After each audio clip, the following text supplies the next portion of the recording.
Bismillahirrahmanirrahim. Assalamualaikum warahmatullahi wabarakatuh. Alhamdulillahilladzi anzala as-sakinata fi qulubil mu'minin liyazdadu imanan ma'a imanihim. Asyhadu an la ilaha illallah wahdahu la syarika lah wa asyhadu anna Muhammadan abduhu wa rasuluhu la nabiyya ba'dah. Amma ba'd. Ayah bunda, akang teteh, para peserta parade Quran Ramadan yang Allah Subhanahu wa taala muliakan. Alhamdulillah pada kesempatan ini Allah mempertemukan kita dalam program tahsin dan tadabbur Al-Qur'an. Dan kali ini insyaallah kita akan sama-sama mengkaji dan membahas surat Al-Qadar. Materi kita, tahsin dan tadabburnya insyaallah ada dalam surat Al-Qadar yang insyaallah kita akan sama-sama kupas dari mulai kaidah-kaidah tajwidnya, kemudian juga ma'ani kalimatnya dan juga tadabbur Al-Qur'annya insyaallah. Ayah bunda, akang teteh yang Allah Subhanahu wa taala muliakan, tentu para pencinta Al-Quran dan para perindu surga, kita akan mulai dengan program ini. InsyaAllah kita akan bahas satu persatu. Kita akan masuk dalam surat Al-Qadar. Kita akan baca bersama-sama ya. A'udzu billahi minasyaitonir rajim. Bismillahirrahmanirrahim. Inna anzalnahu fi lailatul qadr wa ma adraka ma lailatul qadr lailatul qadri khairum min alfi syahr tanazzalul malaikatu war-ruhu fiha وَالرُّوحُ فِيهَا بِإِذْنِ رَبِّهِمْ مِنْ كُلِّ أَمْرٍ سَلَامٌ هِيَ حَتَّى مَطْلَعِ الْفَجْرِ. Shadaqallahul azim. Ayah bunda, kang teteh, para peserta parade Quran Ramadan yang Allah Subhanahu wa taala muliakan, di layar ini kita lihat yang tadi kita sudah bacakan bersama. Sekarang pada layar berikutnya ada tanda-tanda yang berwarna ya, itu menunjukkan ahkamut tajwid, yaitu beberapa. Yang pertama kita lihat di ayat pertama ya, ada beberapa tanda, kita akan detailkan di halaman berikutnya insyaallah. Inna di sini ada ahkamut tajwid ya. Ini kita ada tulisan di bawah ya. Insyaallah yang sebelah sini. Ini artinya nun syaddah wa fathah bi gunnah harakatain. Artinya ada kaidah yang pertama, gunnah dengan tanda tasydid di atas nun. Jadi kalau kita mendeskripsikan, maka akan kita ucapkan dalam format bahasa Arabnya nun syaddah wa fathah bi gunnah harakatain. Artinya nun yang berharokat tasydid, sini ada nun in, kemudian fathah. Lalu setelah kita uraikan secara detail huruf dan harokatnya, maka kemudian ahkam tajwidnya adalah gunnah. Kalau ditanya gunnah apa? Kalau ada di atas huruf nun dan huruf mim yang bertasydid, maka jawabnya adalah gunnah musyaddadah. Berapa hukum gunnah dibacanya atau dengung? Antara 2 boleh sampai 2,5 ya. Tapi dalam kaidah bahasa Arab ataupun kaidah tajwid dikatakan harokatain. Maka sekali lagi, nun syaddah wa fathah bi gunnah harokatain. Nun yang bertasydid dengan fathah hukumnya gunnah 2 harokat. Inna. Kemudian ada di sini yang kedua hukum tajwid, yaitu alif, kemudian ada di atasnya tanda mad. Nah, ini maka kita akan uraikan di sini hukum tajwidnya adalah alif, mad, munfasil, jaiz, isnain, au arba'ah, au khamsah harakat. Di sini hukumnya adalah alif itu sendiri adalah merupakan mad. Namun ketika dia bertemu hamzah dalam dua kata, artinya terpisah, bukan satu kata, maka disebut dengan mad munfasil. Dan hukumnya jaiz, boleh dibaca berapa? Kalau jaiz ini ada alternatif. Pertama, boleh dibaca 2 harakat. Yang kedua 4 harakat, dan yang kelima 5 harakat. Maka kebanyakan dari kita membaca pertengahan antara 2 dengan 5, yaitu 4 harakat. Maka setelah gunnah tadi ditahan 2 harakat, inna kita panjangkan hingga 4 harakat. Boleh sampai 5, ataupun boleh kita membaca dengan 2 juga boleh. Inna anzalna, seperti mad tabi'i. Jadi ada beberapa qiraah ataupun riwayat Al-Quran dengan bacaan 2 harakat. Hanya kalau kita membaca dengan 2 harakat, mesti konsisten. Seluruhnya akan dibaca dengan 2 harakat. Begitupun ketika kita membaca dengan 4 harakat, maka kita sebaiknya konsisten dengan 4 harakat itu. Baik, kemudian berikutnya kaidah yang ketiga, di sini ada nun sakinah ataupun nun yang bersukun. Maka ada kaidah yang berlaku di sini, memang dalam mushaf Arab itu kalau dia ikhfa itu tidak ditanda sukunnya, tidak dituliskan. Kalau di mushaf kita Indonesia itu dituliskan. Maka inti dari kaidah yang ketiga ini adalah nun sakinah mukhfah 'inda zayil maftuhah bi gunnah harakatain. Sama seperti tadi kaidah gunnah syaddah, hanya di sini bukan karena syaddah, tapi karena nun sakinah. Maka ahkam nun sakinah ini adalah ikhfa, mukhfah. Hukumnya ikhfa. Kenapa? Karena bertemu dengan huruf zai. Zai merupakan salah satu huruf ikhfa dari 15 huruf ikhfa. Dan hukumnya sama gunnah. Berapa harakat? 2 harakat ataupun 2,5 harakat.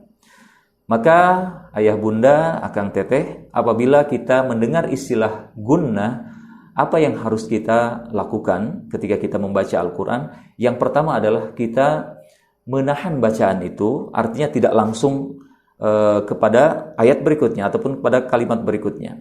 Jadi seperti tadi nah ketika membacakan nun syaddah kita menahannya. Begitupun ketika kita membaca anza, tidak anzalna, tidak langsung, tapi kita tahan. Kemudian yang kedua, diberikan hukum gunnah atau dengung, ya, sengau kalau bahasa Indonesianya, yaitu ada makhraj yang keluar dari rongga hidung ataupun yang disebut dengan khayshum. Ketika kita membaca gunnah, maka berlaku hukum khayshum. Hanya di sini ada perbedaan antara nun yang tadi syaddah, gunnahnya dengan bertasydid, sedangkan yang kedua gunnahnya dengan nun sakinah atau nun yang bersukun. Maka gunnahnya adalah ikhfa dengan cara menyamarkan huruf nun sakinahnya, nun sukunnya, lalu lidah kita bersiap-siap mengucapkan huruf yang berikutnya, yaitu huruf di sini huruf zai. Maka gunnahnya atau dengungnya akan dipengaruhi oleh huruf itu sendiri. Artinya di sini yang ingin saya sebutkan atau yang saya ingin tegaskan, bahwa gunnah ikhfa itu akan berbeda-beda dari satu huruf dengan huruf yang lain. Di sini kita lihat zai itu ada di bagian ujung lidah, ya. Zai sama dengan sin dan sod, ada di ujung lidah bagian atas. Maka kita membacanya dengan ringan.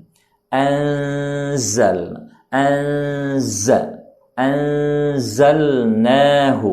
Oke? Baik, sekali lagi kita baca dari awal. Inna anzalnahu. Nah, di sini ada yang keempat, kaidah yang keempat adalah mad tabi'i, yaitu alif, ya, apabila sebelumnya fathah. Di sini huruf nun, na. Itu awalnya kalau tidak pakai mad dibaca pendek satu harokat. Na. Begitu ada harokat, di sini tandanya dengan tanda curak ya, ataupun tanda alif kecil ya di situ. Itu menandakan mad tabi'i yang fathah. Maka kita akan deskripsikan seperti ini. Alif mad tabi'i harakatan. Jadi panjang. Na. Jadi yang disebut harokat itu, maaf ayah bunda, akang teteh, itu hitungan 2 ketukan. 1, 2. Maksudnya kalau yang 2 harokat berarti 2 ketukan. Harokat itu ketukan, ataupun kalau kita melangkah kaki ya, langkah kaki kita 1, 2 itu juga disebut dengan harokat. Ataupun ketika kita angkat ya, seperti orang gerak jalan, angkat 1 kaki kemudian angkat yang keduanya, itu juga disebut ketukan. Maka sekali lagi, inna anzalnahu, nahu, ada 2 harakat. Baik. Kemudian selanjutnya tidak ada kaidah kecuali yang terakhir. Ini ada kaidah sedikit saja karena ini tidak terlalu berat ya, yaitu dal sakinah muqalqalah. Ingin menyebutkan huruf qalqalah, jangan lupa huruf dal adalah merupakan salah satu huruf qalqalah. Apa arti qalqalah? Qalqalah artinya dia mantul, berpantul ya, seperti qalqalah ya, taqalqala itu artinya seperti air yang menggelegak di atas atau yang sedang mendidih, maka ada suara qalqal ya. Maka di sini fi lailatil qadr, li lailatil qad ya, qad sini ada qalqalah. Maaf, ada yang kelewat di sini. Fi juga sama dengan anzalnahu, itu ada 2 harakat mad tabi'i. Fi ya mad tabi'i harakatan. Fi ya mad tabi'i harakatan. Fi 2 harakat. Lailatil qadr. Qad karena kita berhenti qadr. Jadi ra-nya itu sebenarnya mufakhamah. Ra di sini adalah ra yang dibaca tebal.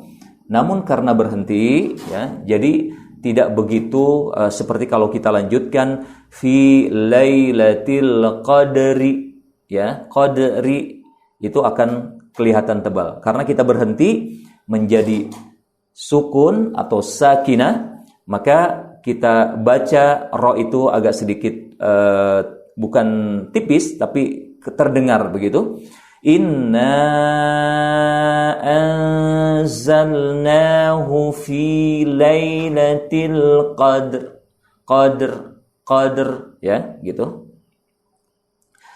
Kemudian ayat berikutnya yang kedua, wa ma adraka ma lailatul qadr. Oke. Yang pertama dalam ayat kedua ini kaidahnya sama seperti ayat yang pertama, ada alif mad munfasil jaiz isnin atau arba atau khamsa harakat, yaitu mad jaiz munfasil. Kalau bahasa kita dibalik, mad jaiz munfasil. Kalau dalam ejaan bahasa Arab ini alif mad munfasil jaiz. Berapa? 2 atau 4 atau 5. Kita ambil yang tengah-tengah yaitu 4 harakat. Wa ma, kemudian adra. Di sini dal itu juga merupakan tanda hukum yang dibaca qalqalah ya. Yaitu dibaca mantul ya, seolah-olah dia hidup lagi dengan alami, cara alami, yaitu lidah kita agak sedikit dibuka dan tidak ditutup. Seperti kita membaca ad. Jadi lidah kita dibiarkan untuk kembali mengucapkan huruf itu walaupun dengan cara alami ya, tidak dibuat-buat. Berbeda kalau kita membacakannya dengan cara dibuat-buat, wa ma ad ya, ad seolah-olah begitu, tapi wa ma adra. Baik, dan kalau ada di pertengahan kata, sebenarnya inilah yang disebut dengan qalqalah sughra. Sedangkan nanti di akhir itu seperti watab ya. Ada lagi yang lain sebenarnya, hasad itu agak kubro. Tapi kalau watab ini 2 kali lipat kubronya ya, karena di sana ada syaddah.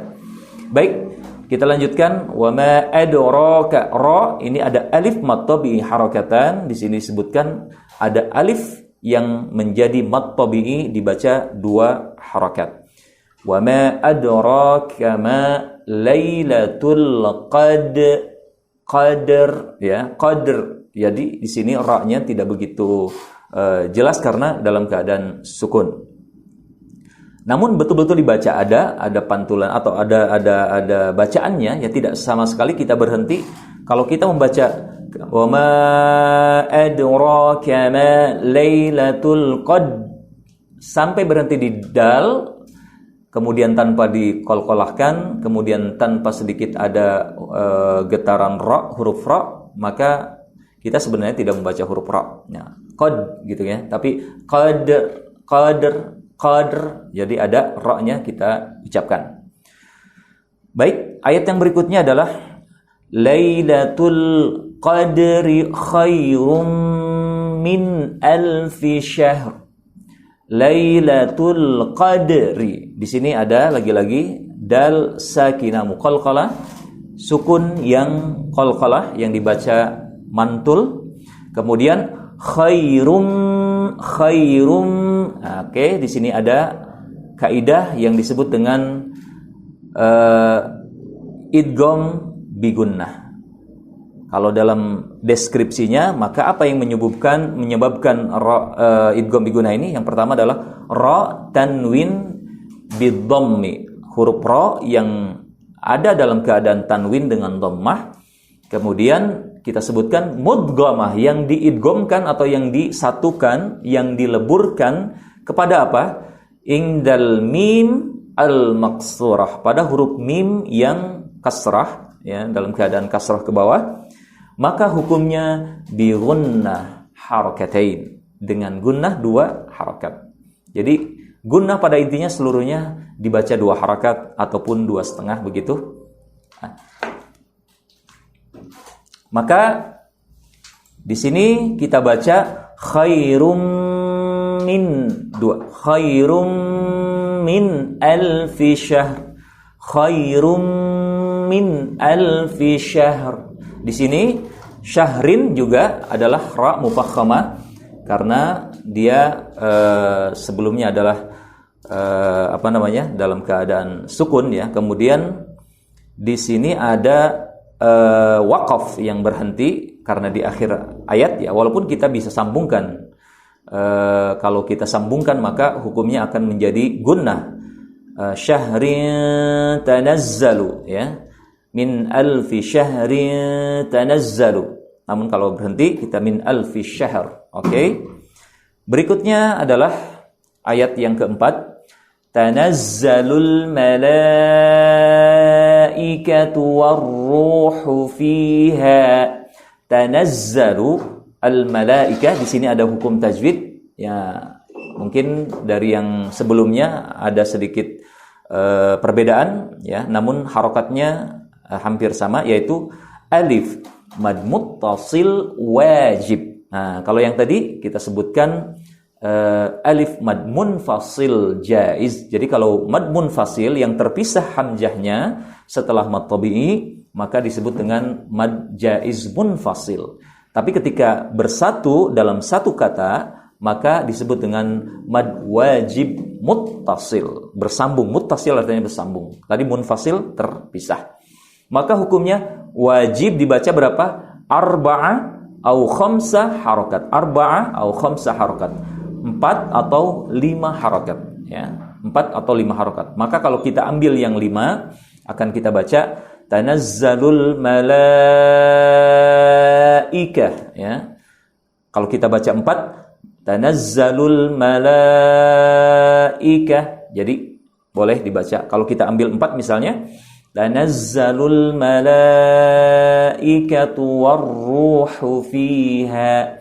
Warruhu juga dibaca ra mufakhamah, artinya tebal, ya, karena dalam keadaan dhammah. Warruhu, tidak warruh, warruhu. Kemudian ayat berikutnya bukan ayat berikutnya, masih dalam satu ayat, maaf, penggalan berikutnya adalah biizni rabbihim min kulli. Biizni rabbihim min kulli. Di sini ada banyak ahkam tajwid Yang pertama biizni rabbihim, ra ini sudah jelas ya, karena dalam keadaan fathah dia dibaca mufakhama atau tebal, ra rabbihim. Kemudian di sini ada mim sakinah, di sini ya rabbihim ini dalam keadaan sukun, mim sakinah mudghamah yang diidghamkan kepada harful mim maksurah, kepada huruf yang mim dalam keadaan kasrah, yaitu pada kalimat min. Rabbihim min, rabbihim. Jadi di sini seolah-olah ini adalah yang disebut dengan idgham mithlaini ya, ataupun idgham mutamasilain, karena sama hurufnya, itu huruf mim dengan huruf mim lagi. Yang pertama huruf mim yang sakinah sukun, dan yang kedua huruf mim yang berharokat kasrah. Maka sama hukumnya gunnah 2 harokat, rabbihim.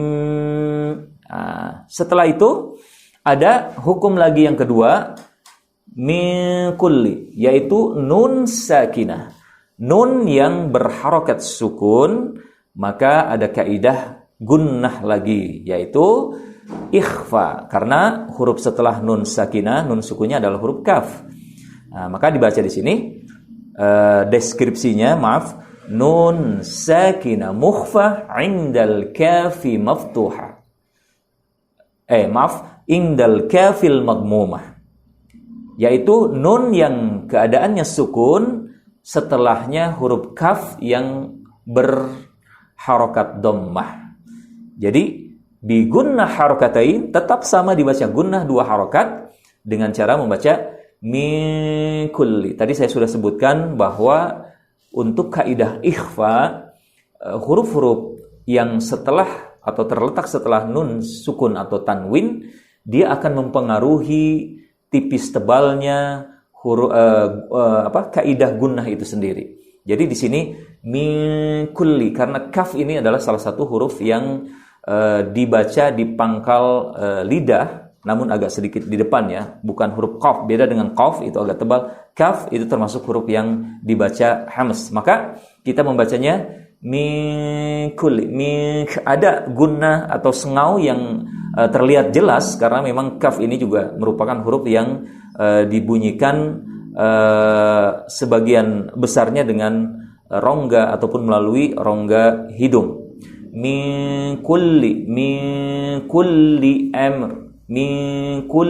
amr ya. Ra dibaca juga mufakhamah, namun karena dia dalam keadaan sukun, karena waqaf berhenti, maka dia dibaca dengan cara seolah-olah sakinah ya, bukan tanwin seperti yang tertera dalam mushaf, tapi sakinah karena waqaf ya, amr.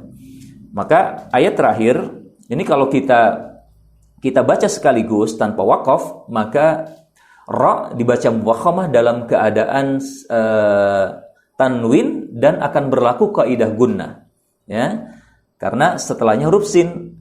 Kaidah gunnahnya adalah gunnah mukhfa, ikhfa. Nah, min kulli amrin salam, namun karena kita berarti amr begitu, maka ayat berikutnya salamun hiya hatta matla'il fajr. Salamun, di sini ada kaidah mat tabi'i, yaitu lam setelahnya alif. Walaupun penulisannya tidak pakai lam dan alif ya, tapi ada lam alif kecil yang di sini dibubuhi, maka kita baca salamun ya. Dideskripsikannya alif mat tabi'i harakatan. Alif adalah mat tabi'i yang dibaca harakatan, 2 harakat. Kemudian salamun hiya, di sini ada kaidah tajwid yaitu idhar. Tanwin, bila kita menemukan tanwin atau nun sakinah, maka ini berlaku kaidah yang kemungkinannya 2. Ayah bunda, akang teteh, kalau kita membaca tanwin ataupun nun sakinah, maka kemungkinannya yang pertama dibaca gunnah, yang kedua tidak dibaca gunnah. Nah, dalam hal ini salamun itu tidak dibaca gunnah. Kenapa? Karena huruf setelah tanwin itu atau nun sakinah, kalau nun sakinah yaitu huruf-huruf izhar. Huruf-huruf ha ya, a, ha, a, kemudian gha dan kha, itu huruf-huruf halqiyah, maka akan dibaca izhar atau mudharah. Bagaimana cara mendeskripsikannya supaya kita selalu ingat kaidah ini? Mim tanwin bidhammi mudharah. Mim tanwin bidhammi hukumnya mudharah, ya, karena ada huruf ha yang kasrah. Kemudian hatta di sini juga ada dua harokat. Maaf, ini di sini ada mad tabi'i, hatta dua harokat ya. Hatta walaupun di sini sebenarnya itu merupakan alif ya, sebenarnya alif maksurah, namun dibacanya kita tetap dua harokat. Hatta, kemudian mad di sini ada kaidah sakinah muqalqalah, artinya sukun yang mana kaidahnya harus dibaca qalqalah atau mantul.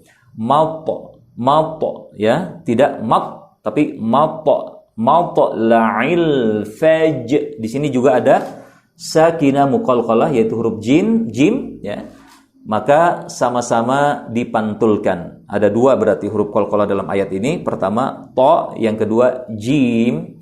Ta dalam keadaan sakinah ya. Matla'il fajr. Ya, jadi ra-nya juga dibaca hanya dalam keadaan sakinah atau sukun. Ayah bunda, teteh akang sekalian, itu tadi tentang kaidah tahsin ya. Kita pelajari dari ayat pertama ya, dari ayat pertama sampai ayat terakhir ya, di mana ini kebanyakan adalah huruf ahkam tentang gunnah ya, dari nun sakinah atau tanwin, kemudian dari nun syaddah nun syaddah, kemudian ada juga hukum tentang mad jaiz ya, munfasil, kemudian ada juga mad wajib muttasil, kemudian ditambah dengan idgham bigunnah dan juga dengan ikhfa. Mudah-mudahan dari penjelasan tajwid atau tahsin ya, karena tajwid dengan tahsin sama-sama memperbaiki bacaan, kemudian membaguskan bacaan kita apabila beberapa kaidah yang tidak kita ketahui, sehingga hak untuk dibaca huruf-huruf ya sesuai dengan kaidahnya, sesuai dengan hak-haknya itu betul-betul terpenuhi dengan sempurna ya. Dan terutama makharijul huruf ini sangat penting, jangan sampai kita mengucapkan huruf-huruf hijaiyah ini makhrajnya terbalik ataupun hurufnya sehingga dilafadzkan atau diucapkan secara tidak sempurna. Ayah bunda, para akang dan teteh, sekarang kita masuk ke mufradatul ayat ya, ataupun kaidah arti atau terjemahan dari surat Al-Qadar yang tadi kita baca bersama dan kita bahas tajwidnya. Bismillahirrahmanirrahim. Kita sudah tahu semuanya ya. Bismillah dengan nama Allah. Ar-Rahman yang Maha Pengasih, Ar-Rahim lagi Maha Penyayang. Inna artinya sesungguhnya kami. Jadi inna itu ada artinya sesungguhnya. Kemudian ada alif yang kemudian menunjukkan itu kepada domir nahnu atau kata ganti kami ya. Maka diartikan secara lengkapnya sesungguhnya kami. Ini adalah perkataan Allah Subhanahu wa taala. Anzalnahu. Ini fi'il madhi dalam kalimat tasrif atau kaidah sorof. Kami telah menurunkan. Kemudian hu di sini ada kata-kata domir ataupun kata ganti orang ketiga tunggal. Ini dimaksudkan adalah objek Quran ya. Kami telah menurunkan Al-Quran fi lailatul qadar, fi pada lailah malam al-qadar, lailatul qadar ataupun kemuliaan. Wa ma adraka ma lailatul qadar, wa ma adraka, dan apakah kamu tahu, apakah kamu mengetahui ma lailatul qadar, apa yang dimaksud dengan lailatul qadar itu? Maka ayat berikutnya, lailatul qadri, lailatul qadar atau malam kemuliaan itu khairun, lebih baik, min alfi syahr, min alfi dari hitungan 1000 ya, alf itu 1000, syahrin bulan. Jadi khairum min alfi syahr, lebih baik dari 1000 bulan. Tanazzalul malaikah, tanazzalu turunlah, al malaikah para malaikat, warruhu fiha, warruhu dan malaikat Jibril ya dengan julukannya ruh ya, fiha pada malam itu, biizni rabbihim dengan izin Tuhan mereka, min kulli amr untuk mengatur seluruh urusan. Ya. Jadi ada tujuannya. Salamun hiya hatta matla'il fajr. Salam sejahtera pada malam itu hatta sehingga matla'il fajr, terbit fajar. Ayah bunda, akang teteh sekalian, para peserta parade Quran Ramadan yang Allah Subhanahu wa taala muliakan. Ini terjemahan secara bebasnya, lengkapnya. Ayat pertama, sesungguhnya kami telah menurunkan Al-Quran pada malam kemuliaan atau pada malam qadar. Dan tahukah kamu apakah malam kemuliaan itu? Malam kemuliaan itu adalah lebih baik dari 1000 bulan. Pada malam itu turun para malaikat dan ruh malaikat Jibril dengan izin Tuhannya untuk mengatur semua urusan. Salam sejahtera pada malam itu sampai terbit fajar. Maka kesimpulan terakhir ya, kita akan buatkan tadabbur ayat secara umum saja karena kita lebih fokus tadi kepada tahsinnya. Dan di ayat ini ada beberapa kesimpulan tadabbur yang bisa kita ambil pelajaran atau hikmah dari 5 ayat surat Al-Qadar ini. Yang pertama adalah tentang al-i'tikaf. Kalau kita tanya tentang Al-Qadar secara umum, memang Al-Qadar ini artinya kemuliaan. Sesuatu yang mulia, walaupun ada makna lain. Al-Qadar itu artinya menentukan, penentuan, dan bahkan ada makna lain adalah qadar itu sempit. Kok bisa sempit? Ini maknanya kalau kemuliaan sudah jelas ya, karena ada Al-Quran yang diturunkan di malam itu.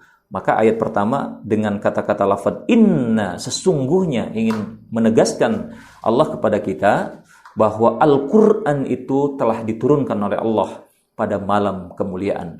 Artinya malam ini kemudian menjadi mulia juga karena ada sesuatu yang mulia yang diturunkan, yaitu Al-Quranul Karim. Ya. Maka inna anzalnahu fi lailatul qadar, ya. Ini makna yang lain yang tadi disebut kesempitan atau sempit karena nanti ayat yang berikutnya tanazzalul malaika, turun para malaikat. Ini kalau malaikat satu Jibril saja maka disebut roh atau malaikat Jibril ataupun malak. Malak itu mufrad ya, ataupun bentuk tunggalnya dari malaika. Sedangkan malaika itu jamak ataupun bentuk plural ya. Jadi menunjukkan banyak, tidak satu. Dan digambarkan ketika malaikat turun, para malaikat, banyak malaikat ke dunia, maka seolah-olah dunia ini menjadi sempit. Nah, itu kemudian pengertian secara bahasa dari Al-Qadar.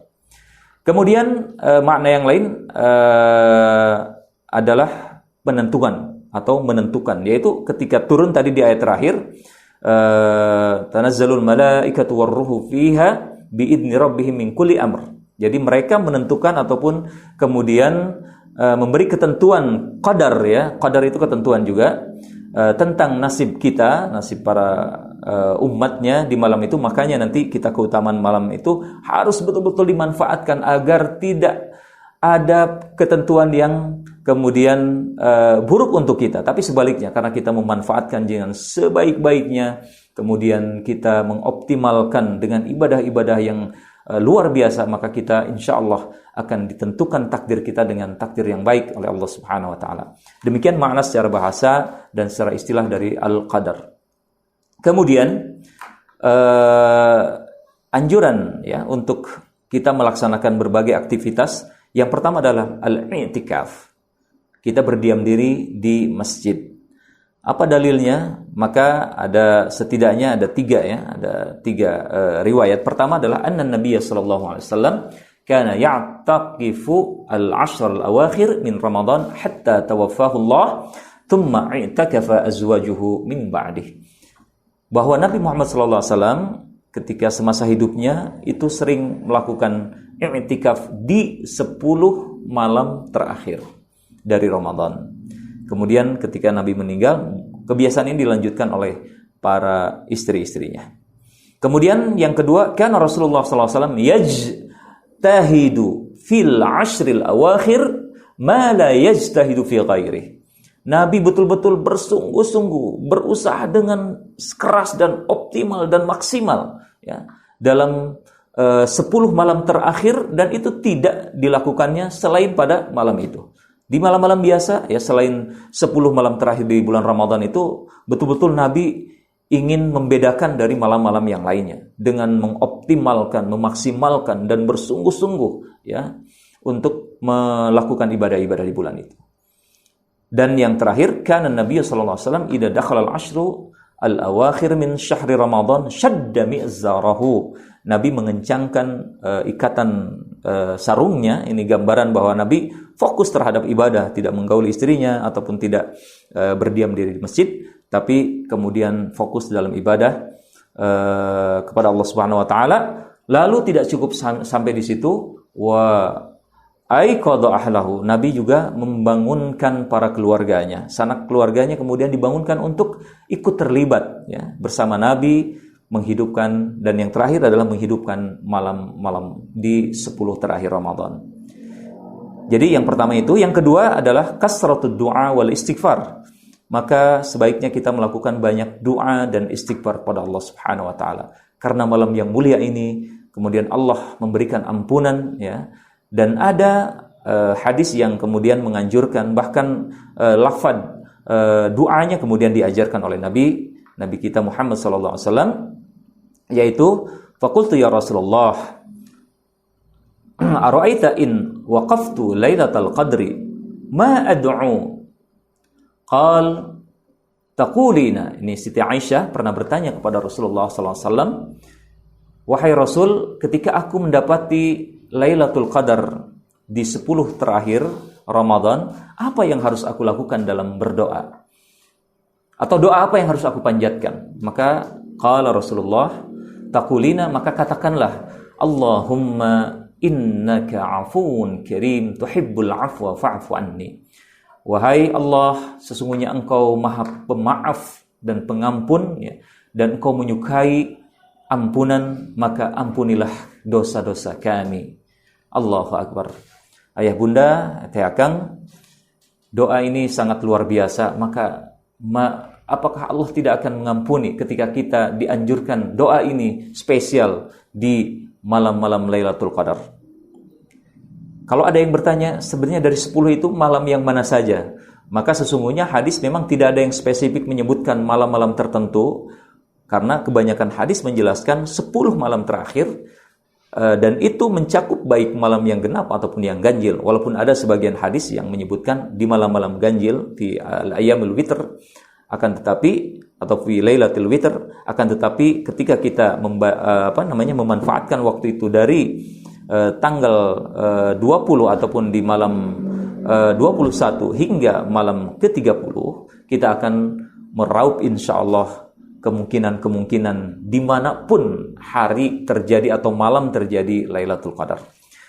Kemudian yang berikutnya adalah kasratut ta'amul ma'al Quran. Perbanyak berinteraksi dengan Al-Quran. Istima'an, baik kita mendengarkan, tilawatan, apalagi kemudian kita membacanya. Kita qiraatan, membacanya, ya, menghatamkannya, apalagi kalau kita mampu menghatamkannya. Kemudian mentadaburi isinya dan mempelajarinya, ya, bertadarus, maka itu sangat dianjurkan. Karena momentumnya adalah momentum ketika Allah menurunkan Al-Quran di malam itu. Jadi sangat mulia sekali dan sangat utama di waktu yang sangat luar biasa, sangat berharga. Dan yang terakhir, ahya lailatul ashirati bil ibadati was salatu wa dzikri wal ibadat ukhra, yaitu dengan menghidupkan malam-malam Ramadan, memperbanyak ibadah kepada Allah Subhanahu wa taala dengan salat, dengan infak, dengan zikir, dengan berbuat baik, beramal saleh, ya. Itu merupakan salah satu ataupun beberapa hal yang mampu menghidupkan malam-malam, sehingga malam itu tidak hanya sekedar kita setelah siangnya kita melaksanakan saum Ramadan insyaallah, kemudian malamnya qiyam Ramadan, maka salat-salat sunnah lainnya, kemudian juga ibadah dengan cara infak dan bersedekah, kemudian juga tilawatul Quran, kemudian berzikir, memperbanyak zikir kepada Allah Subhanahu wa taala, dan memperbanyak doa adalah merupakan hal-hal yang dianjurkan ketika kita berada di 10 terakhir bulan Ramadan, dengan harapan kita akan mendapatkan Lailatul Qadar, di mana Lailatul Qadar ini digambarkan dalam ayat ini khairum min alfi syahr, lebih baik dari ibadah 1000 bulan lamanya. Kalau dihitung secara detail, maka hitungan 83 tahun kita lebih baik ibadah, bahkan mungkin lebih dari itu. Subhanallah. Inilah keutamaan dan fadilah dari bulan Ramadan, dan secara spesifik, secara khusus adalah malam Lailatul Qadar 10 terakhir di bulan Ramadan. Demikian yang dapat disampaikan ayah bunda, akang teteh sekalian. Mudah-mudahan dapat bermanfaat ya, khususnya bagi saya pribadi dan juga bagi akang teteh, para ayah dan bunda, baik dari kajian tahsinnya ataupun tadaburnya. Apabila ada kesalahan-kesalahan, kekeliruan, tentu saya sebagai seorang manusia tidak luput dari kesalahan. Saya mohon maaf, dan itu datang dari diri saya pribadi. Adapun yang benar datangnya hanya dari Allah Subhanahu wa taala. Di akhir ini saya ingin mengajak akang teteh, ayah bunda untuk mendukung dan memuliakan program Al-Qur'an ya, para penghafal Al-Qur'an di bulan Ramadan ini, yaitu dengan program tebar sedekah ya. Program tebar sedekah super untuk para penghafal Al-Quran. Sekali lagi, program tebar sedekah super untuk para penghafal Al-Quran, dan mudah-mudahan sedekah jariah, infak dari ayah bunda, akang teteh, insya Allah akan mengalir pahalanya dan akan dilipat gandakan Allah Subhanahu wa taala, karena momentumnya adalah momentum yang sangat spesial dan istimewa, yaitu bulan Ramadan Al-Mubarak. Aqulu qali hadza wa astaghfirullah li wa lakum. Wassalamualaikum warahmatullahi wabarakatuh.